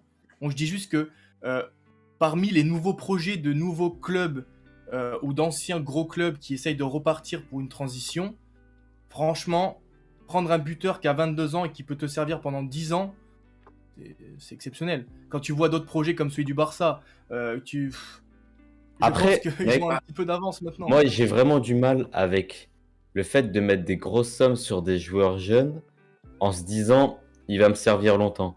On sait bah, tous que oui. ça marche pas comme ça et que les joueurs finissent par souvent, quand ça passe pas bien, finissent par se Quand City casser au le bout fait, de tout va bien. trois Quand trois City, jours, quand City et 3 ans. Chelsea le font, on se dit c'est normal. Quand la Juve le fait, on se dit que c'est compliqué. Bah non, on se dit pas, c'est Mais normal. non, Enfin, mais moi, non. je dis jamais que c'est normal de mettre une somme de fou sur un joueur jeune. Tout le Alors monde là, on a. était fier du mercato de Chelsea. Il y avait eu Non, le contexte du fait que pourquoi ils ont réussi à le faire, on le sait. mais les Mais, amis, mais tout le monde était content de ça, et était hypé de ce mercato. Alors que Alors là, il y là, on a n'était pas hypé. les plus gros transferts qui s'affichent, les plus gros transferts de la Juve historiquement, le top 6. On voit que Vlahovic est le 4e plus gros transfert de l'histoire du club. Ronaldo 1, 117 millions. Higuaín 2, 90 millions. On est déjà sur 2,9 avec des sommes de fou. De Ligt, on trouve le joueur très jeune dont tu parlais, qu'il avait quoi? Il avait 20 ans quand il est arrivé pour 85 Ouais, millions. juste après le run de l'Ajax. Hein. mais Et, juste, Et Vlahovic qui arrive là à 22 ans, je crois il est né en 2000 dans Vlahovic, Exactement. Mais juste, pour attends, si 80 tu laisses millions. le tableau 2 secondes, si tu laisses le tableau 2 secondes, tu remarques quand même qu'il y a Ronaldo, De Ligt, Vlahovic, Arthur. Ce sont des joueurs qui sont tous arrivés dans les 4-5 dernières années. C'est eux qui sont arrivés. Alors, si on met de côté Vlahovic, Arthur, De Ligt, Ronaldo, ils ont été, je trouve, plutôt décevants. Et tu disais justement, Alors, Ronaldo, je suis pas d'accord. Non, bah, non, tu mais disais, non, mais tu peux Ronaldo, dire je peux ça. pas dire que c'est Lucami, décevant. tu disais, Lucami, sur que, eh bien, ils essayaient d'innover. Enfin, je crois que c'est à peu près ce que tu as dit. Ils essayaient d'innover, eux, par rapport au Barça, où eux, c'est. Enfin, voilà. Genre, Non, mais il essaie de reconstruire, quoi. oui, voilà. Mais moi, excuse-moi, mais je trouve que le projet de la Juve et le projet du Barça, ils en sont au même point. C'est Plus maintenant. malheureusement. Bah, je suis Avec désolé, mais Zakaria et Vlahovic, plus maintenant. quand tu vois la saison dernière catastrophique qu'ils font, tout comme le Barça, quand tu vois Ça que. arrive. Ouais, non, mais d'accord. Euh, Quand tu vois que justement le Barça et la Juve ont un mal fou à se qualifier en Champions League. Quand tu vois que justement ces deux équipes sur la scène européenne ne proposent plus rien et que Comment ça, justement plus le rien? Ça problème, fait un an. mais le Ils problème se sont fait humilier un an. de Ouais, Bah, quoi? les deux c'est en Ligue un des an. Champions plusieurs Le années, Barça, mais c'est plus. non, mais en Serie A, il a toujours dominé la Serie A avec je sais pas combien Ouais, de points d'avance sur le Napoli. oui, Alors oui. oui, en Coupe d'Europe, c'était très compliqué, mais va voir aussi les scénarios compliqués et va voir le style de jeu. Mais bref, je suis d'accord avec toi, la saison dernière, que ce soit championnat et Coupe d'Europe, c'est catastrophique. C'est Mais la même la pire saison de la Juve d'assez loin. Mais tu te retrouves à 2 ans ou 3 ans avant. Bon, la Juve, c'est pas du tout catastrophique au point de dire que c'est une humiliation l'année totale. Non, je suis pas Moi, d'accord. je trouve que la Juve la Juve, déjà, je trouve que ça fait 2 ans, je crois. Ça fait 2 ans, la saison d'avant, la saison pendant le Covid, etc., où il y avait, où c'était la grosse période du Milan ou de Naples, je sais plus. Voilà, également, où c'était très compliqué. Et ils ont fini par la Aussi. gagner, non? Je sais plus, attends, si tu veux, je regarde. 2020, il me semble que la Juve finit champion. Hop, Oui, bah oui, forcément, puisqu'ils avaient fait le 9e titre. voilà, 83. Mais attends, c'était hyper disputé parce qu'il y avait la Lazio, l'Atalanta, l'Inter et l'Inter qui termine un point derrière la Juve. C'était beaucoup moins disputé que par exemple. Oui, bien sûr. En- Bah, les erreurs commençaient à se faire ressentir et voilà, hein, c'était Voilà, plus mais compliqué c'est pour eux. et justement pour dernier, Oh tiens, la un dernier vache. comparaison avec le Barça, c'est que les deux équipes étaient au top. Étaient au top du top. En 2015, la saison 2014-2015, où ils font justement la finale, etc. Voilà. Et petit à petit, ben, ça va commencer à diminuer. Alors, le Barça, ça va être beaucoup plus rapide que la Juve, mais la Juve, à partir de 2017, eh bien, ce n'est plus bon. Et malheureusement, c'est comme ça. C'est-à-dire que ensuite 2018, eh bien, ils perdent en quart de finale face au Real Madrid à la dernière seconde au match retour. Mais il faut savoir qu'au match aller, ils n'avaient pas été bons du tout. Et ensuite, en 2019, 2020, 2021, c'est que je trouve que, alors, on en parle beaucoup moins, la Juve, parce que malheureusement, la Serie A n'est pas un championnat, n'est pas le championnat vraiment, enfin, et même le championnat le moins médiatisé en France. Oui, oui, oui. Et je trouve que justement, C'est pour et ça qu'il faut éviter trop de, peut-être trop d'argumenter si on regarde pas trop. non mais je regarde, j'ai commenté les matchs de Serie A, donc je sais de quoi je parle, je sais comment. Tu parles de 2017 quand même, quand tu Non reviens mais sur je le te fait qu'ils sont parle, plus non, bons non, depuis je te parle de 2017. l'histoire. Je te parle de l'histoire et de la descente aux enfers enfin pas de la descente aux enfers, calmons-nous, mais de la baisse de régime, etc. Et ce qui fait qu'ils en sont au même point. Voilà ce que je te dis. Et ensuite, concernant la saison dernière et concernant cette saison, le jeu est très irrégulier du côté de la Juve. Voilà ce que je te dis, c'est tout. Évidemment que c'est très irrégulier, mais là, la question qu'on essaye de répondre, c'est est-ce que c'est le bon choix, Vlahovic? Moi, je suis obligé de te dire oui, parce que sur le papier, c'est exactement ce qui manque. Alors oui, c'est irrégulier, mais justement, ce mec-là, bah, il a montré tout le long de la première phase qu'il est ultra Ça, c'est régulier. À mon avis, tu laisses un ballon traîner dans la surface, il sera là. Tu fais un centre avec Quadrado et tout, il sera là. Je te dis pas que ça va être exceptionnel, mais sans Chiesa, tu voulais qu'il fasse quoi d'autre? De toute façon, tu recrutais pas Vlahovic, la Ligue des Champions t'oubliais. C'est sûr et certain t'oubliais. Avec lui, Je te dis pas qu'ils vont aller chercher le titre, mais je te dis que franchement, c'est pas impossible d'enchaîner un nombre de victoires incroyable, de taper les confrontations directes sur laquelle avant tu te disais ouais non l'Inter va gagner, la Lazio va gagner comme d'habitude. Là avec ce mec là, Factor X, il peut tout se passer. Et les matchs de série A en ce moment c'est souvent des matchs où ça fait 3-2 etc. Celui qui met le plus de buts. Ce mec là peut également te faire passer le cap en te mettant un but de plus en fin de match. Mais c'est etc. vrai qu'avec la Fiorentina, Il y a tellement de facteurs avec ce mec là et en plus je te dis Zakaria. Enfin, je crois qu'on se rend pas compte à quel point ce mec-là, je pense, est sous-coté. Il est monstrueux, ce mec-là. Et dans un championnat comme la Serie A, je trouve qu'il correspond parfaitement également. Moi, ça me plaît pas de dire ça. Ça me plaît pas du tout. Parce que l'AC Milan, c'est un club de cœur et ça me ferait mal de voir la Juve revenir. Mais qu'est-ce que tu veux? Ils ont perdu Chiesa, ils ont essayé de rebondir. Moi, je trouve ça... Moi, je dis respect parce que il est très jeune et... Et comme dit le foot français, peut-être que la Juve n'a jamais aussi bien porté son nom de vieille dame. Et pourquoi pas Vlahovic de redonner une jeunesse à cette équipe-là, ça serait le moment parfait. Mais il y a T'as des pas philosophes. tort. T'as vu les paroles de philosophe? Mais c'est exceptionnel. Mais moi, je suis voilà. Juste un truc vite fait, alors qui n'est pas qui concerne Vlahovic, mais pas sur le plan sportif. Je voulais dire également que j'étais très choqué parce que j'ai vu notamment aujourd'hui le communiqué, je sais pas si vous l'avez vu, le communiqué des supporters de la Fiorentina qui a incendié Vlahovic, etc. Quand on a un super buteur, etc. Même si je suis d'accord sur le fait qu'il aurait dû attendre le mois de juin. Voilà, et bien tu l'incendies pas, t'évites de l'insulter, t'évites de le menacer de mort comme j'ai pu voir. Et bien évidemment, c'est absolument scandaleux de voir ça. Et je tiens quand même à dire que la Fiorentina récupère 75 millions. Alors ils ont certainement pas le temps de les réinvestir d'ici ce soir, quoi qu'on ne sait jamais. Mais je tiens à dire que quand même les insultes, les menaces de mort vis-à-vis juste d'un joueur, alors qu'il a fait un choix sportif, je trouve ça absolument scandaleux. Et voilà. Alors on est tous d'accord. T'as raison de le noter parce que c'est vrai que c'est assez. À chaque fois on le dit pour des clubs français, il faut aussi le dire quand t'as d'autres clubs qui le font. En tout cas, je pense qu'on a fait un petit peu le tour pour ce qui en est de Vlahovic. Maintenant, on est en fin d'émission. On peut pourquoi pas parler un petit peu de l'actu transfert. On est 2h13 avant la fin du mercato, précisément. Il est 21h47. T'as vu les calculs rapides et tout, incroyable. On voit les mecs qui vont faire scientifique plus tard. Ah non mais on voit trop de talent. Mais cet animateur a trop de caractéristiques. Oh là là. Olé. En fait, moi, évidemment, j'ai bien envie de parler d'Aubameyang parce que je sais pas si vous avez suivi l'histoire, mais je pense que oui. Aujourd'hui, il a été aperçu à l'aéroport de Barcelone. Évidemment, tout le monde s'attendait à ce qu'il signe un contrat. Sauf que, apparemment, il a pris un avion vers Barcelone alors qu'il n'était pas attendu par les dirigeants du Barça. L'objectif, c'était d'être en Catalogne pour au cas où, si avant minuit, il faut signer un contrat. Sauf que il s'est pas mis en accord sur un salaire avec le Barça et il a repris un avion pour Londres dans la foulée. Vous en pensez quoi?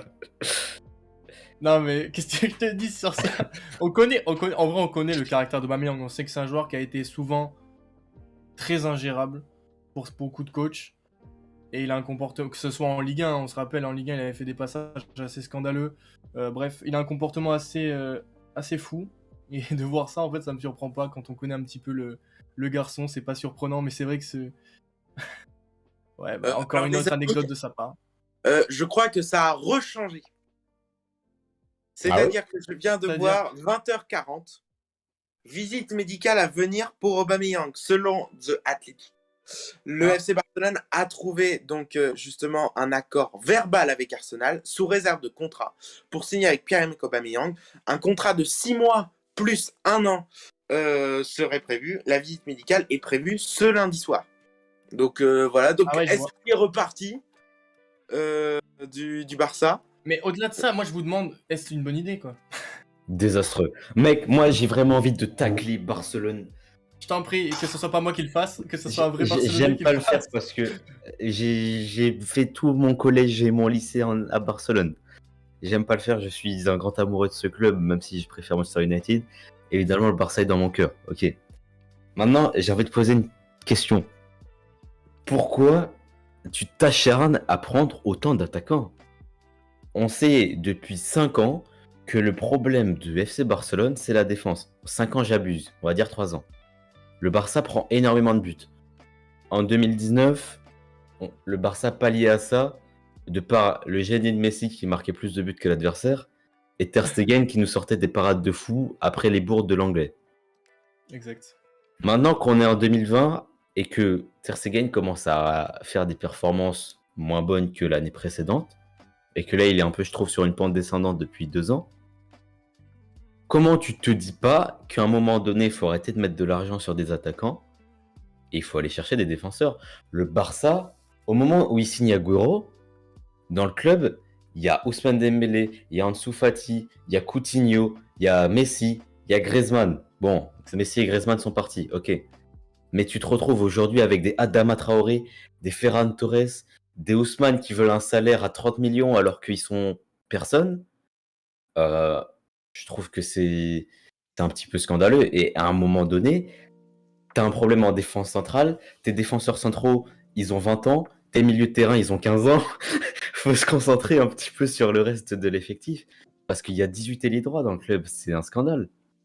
L'attaquant de pointe, c'est Luc de Jong, ok, Il y en a pas. mais ils sont 5 les attaquants de pointe. Non, mais t'as tout à fait raison. Quand tu faut regardes, réfléchir un moment. tu fais un petit bilan de ce mercato du Barça, que ce soit rumeur ou affaire conclue, tu te dis, mais attends, mais ils ont vraiment prévu que des attaquants là pour ce mercato? De Mais A à c'est Z. pour tous les mercatos depuis 3 ans, frère. Oui, non, mais c'est ça. Mais bah, après, ils ont De Jong, tu vois, il y a quelques années, même si. Bon, voilà. Mais Pedri, De tout Jong, ça. Mais c'est quoi? C'est la dernière grosse recrue à ouais, un c'est ça. autre poste qu'attaquant. Bah, ils ont pris Garcia, tu vois, l'été dernier, mais bon, c'est pas ce qu'on veut, quoi. C'est pas du tout ce qu'on attend dans un effectif comme celui du Barça. Alors oui, t'as tout à fait raison, on va aller compter sur la réserve parce que c'est ce qu'on dit, oui, tout ça. Non, mais c'est grave. Non, Franchement, mais c'est la, incroyable. non, mais la véritable question, c'est de savoir qu'est-ce que veut Xavi. C'est ça aussi, à un moment donné. Est-ce que c'est Xavi qui prend la décision? Si c'est Xavi qui prend la décision, Bah mec, oui. frérot, réfléchis. Et si c'est pas Mais Xavi c'est pas qui prend la possible, en décision, vrai. Ah, de manière bah, impossible. faut poser les questions aux entraîneurs. C'est comme on parlait de l'OL tout à l'heure et vous allez me dire, c'est Louis qui disait, ça va être un casse-tête pour Peter Bosz. Bah, je trouve que un entraîneur a quand même son mot à dire sur les joueurs qu'il veut recruter, quoi. Pas tout le Dans temps. certains clubs, non. Hein. Mais tu vois que Peter Bosz, c'est un bon exemple. Hein. Il a jamais eu vraiment son mot à dire. Généralement, les coachs du Paris Saint-Germain ont pas trop leur mot à dire. Ouais, t'as des clubs comme ça. Hein. Qu'est-ce que tu C'est veux comme que je si te tu demandes à Panoramix de lui faire une potion magique, mais tu lui donnes des ingrédients random, tu lui demandes pas c'est quoi les ingrédients. dise. C'est ça, hein, d'être coach. À un Mais moment t'as donné, pas vraiment. Tu faut... prends pas les. T'es pas directeur sportif. Je trouve... Ben oui, mais vraiment, quand tu joues au mode carrière manager FIFA, tu choisis tes joueurs. On te donne ton budget, tu choisis tes joueurs, et si ça marche pas, dommage. Ouais, mais bien Et je sûr. trouve qu'on demande tellement peu l'avis aux entraîneurs. Alors, ça se trouve, c'est pas le cas au Barça, et ça se trouve, c'est Xavi qui décide. Mais si c'est Xavi qui décide, faut qu'il réfléchisse un minimum. Ça dépend, chaque club a sa manière de gérer. Souvent, tu peux avoir un président qui est à la fois président et directeur sportif. Tu peux avoir un directeur sportif qui est à la fois plus. Enfin, il gère la communication. Enfin bref, tu peux avoir tellement de choses, mais c'est vrai que généralement, le coach a quand même des suggestions qu'il fait passer au directeur sportif et derrière, après, ils vont aller chercher ce qu'il faut. Mais oui, là, tu te demandes vraiment si Xavi, en fait, c'est vraiment ses choix. Quoi. Il Mais s'est dit, ouais, Adama c'était Traoré, c'est incroyable. Villas-Boas qui s'était plaint quand l'OM avait recruté. C'était quel joueur milieu de terrain, il me semble que c'était du Celtic. J'ai oublié son nom. Ah oui, Euh, comment il s'appelle J'ai oublié son nom, mais Villas-Boas qui avait démissionné, il me semble, dans la foulée parce On va me le qu'il dire, je pense. il acceptait pas le fait que le club recrute un joueur sans son avis. Il est reparti dans la foulée. Et je trouve ça logique, en fait. Mais ouais, non, mais c'est fou.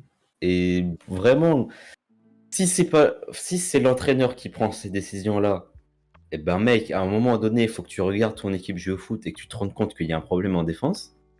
Si c'est pas l'entraîneur qui prend les décisions, bah faut qu'à un moment donné, les directeurs posent la question à l'entraîneur ou au moins regardent les matchs.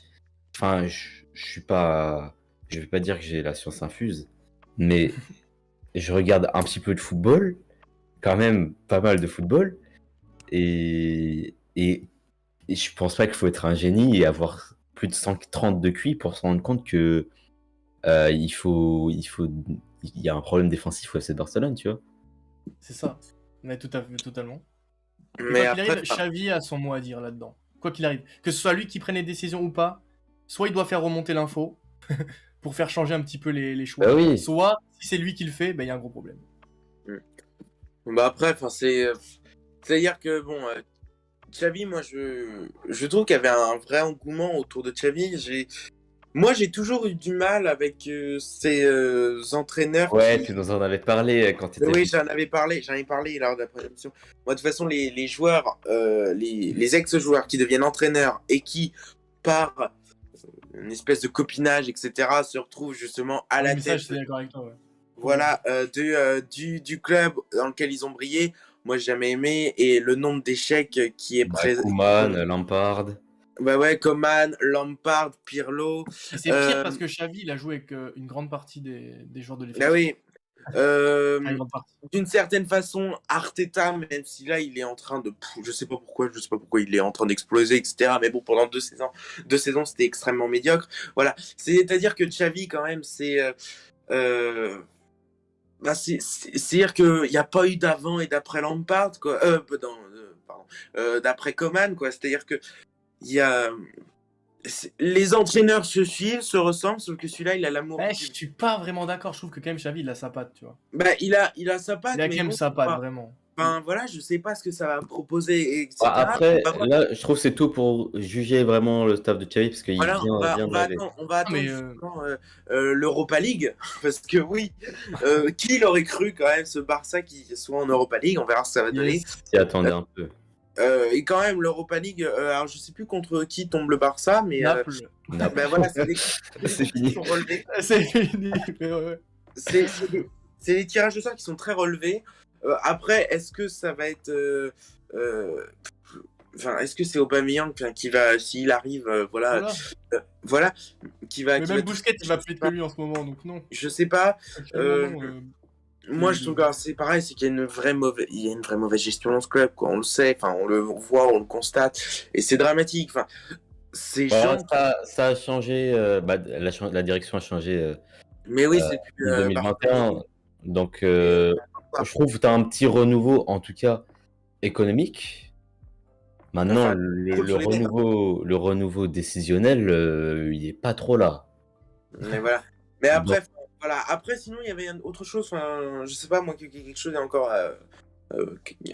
Si quelqu'un a quelque chose à dire, enfin, il y a un truc qui est en lien avec le Barça. C'est Dembélé qui va a priori rester. Moi, au grand malheur de tous les Catalans. Ah ouais, bah, c'était une bonne nouvelle pour le Barça pour s'en débarrasser. Là, ça va être un autre feuilleton qui va être tout aussi intéressant parce que je pense qu'il va apporter une nonchalance terrible, qui va être en retard. Je suis prêt à parier que dans la semaine, on va avoir il est en retard à l'entraînement. Mais de toute façon, moi, ce joueur, j'en ai juste ras-le-bol complet, quoi. Mais c'est comme si on va attendre qu'il finisse son contrat et on va le laisser partir tranquillement dans un club, il va pouvoir s'amuser.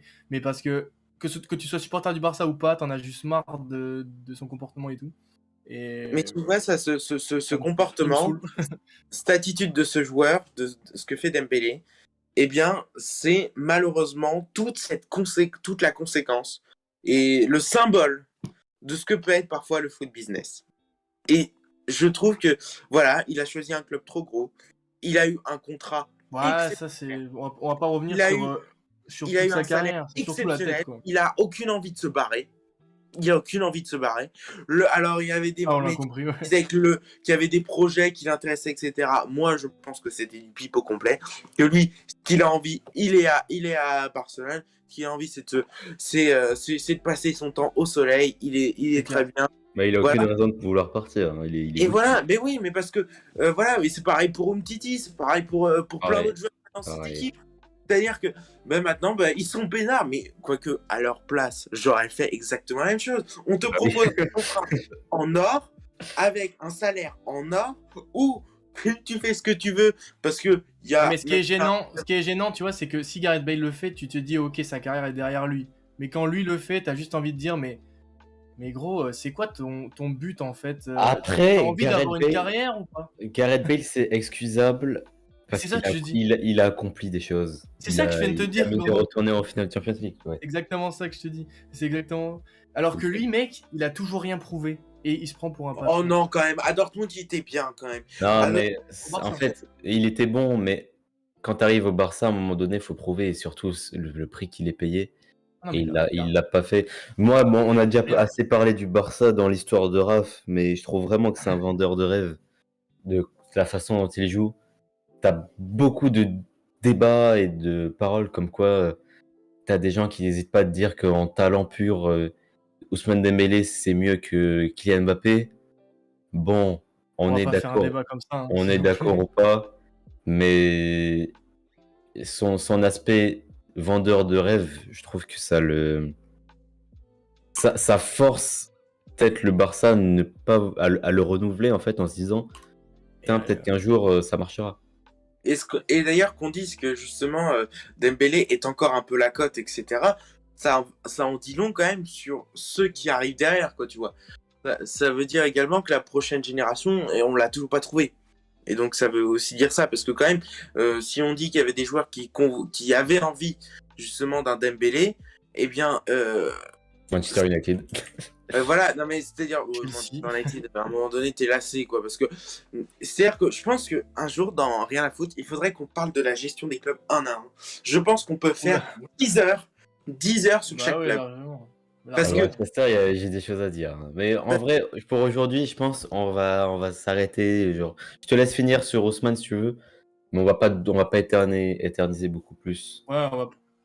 Ouais. non, non, mais je trouve que quand même, enfin, voilà, c'est malheureusement dommage hein, ce qui se passe pour Ousmane Dembélé. Enfin, c'est dommage mais prévisible à la fois. C'est-à-dire que, alors après, j'en avais parlé hier quand on était en off.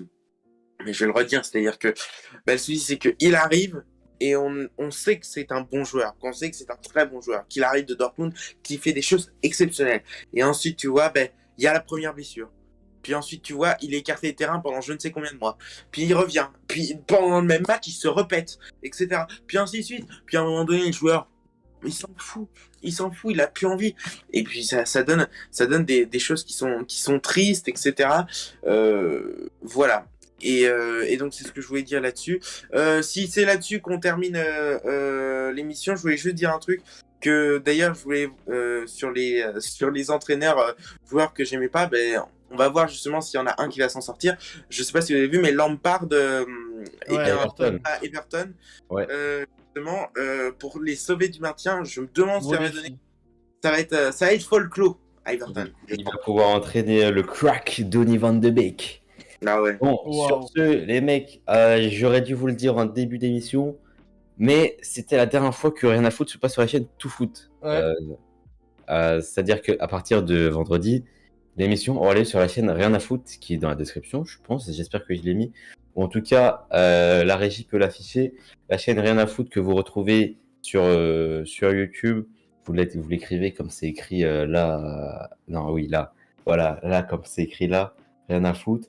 Vous le tapez, vous allez nous trouver. Et c'est là que vous pouvez déjà retrouver toutes les rediffs de l'émission. Voilà, elle s'affiche ici. Et du coup, tous les lives auront lieu là directement. Ça me permettra aussi de pas avoir ne pas avoir à poster les rediffs après, les downloads, les poster et tout, ça me prend des heures. Là, ça apparaîtra instantanément, ce qui fait que vous pourrez regarder l'émission, je sais pas, 1 heure après qu'elle ait eu lieu. Et ça, c'est toujours cool.